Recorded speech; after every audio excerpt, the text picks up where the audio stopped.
years ago, in a previous life, I used to work on the front end, and especially with a framework called Polymer.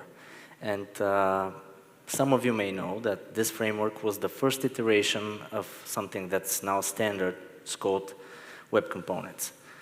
And I'm really happy to see that the Elixir community has, especially the web development side, has embraced Web Components for situations when functional components in Phoenix or live components are just not enough.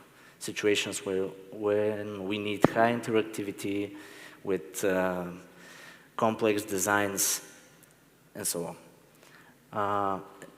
But the main complaint that I usually hear is that they're really tricky to integrate with forms. And especially in my experience, I can't remember a web component that I've written and hadn't the need to use it with a form.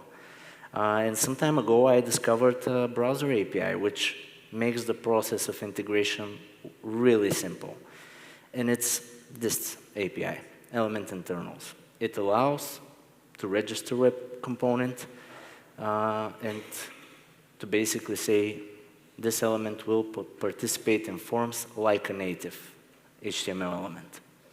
And it's really, really simple to use. Let's jump to the examples.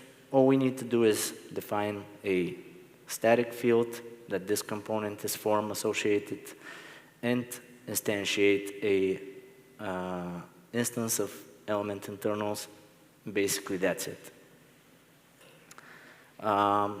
Depends on the lifecycle of the components, the functionalities, but in order to set the value that this component is going to have when the form is submitted, we just need to call the set form value on the form on the element's internal instance, and that's it.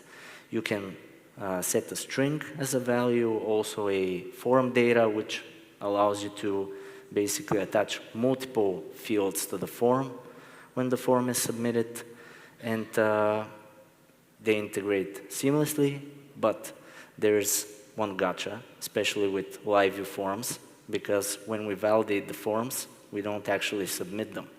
But there's an on-change handler that Phoenix just fetches the value of every element in the form.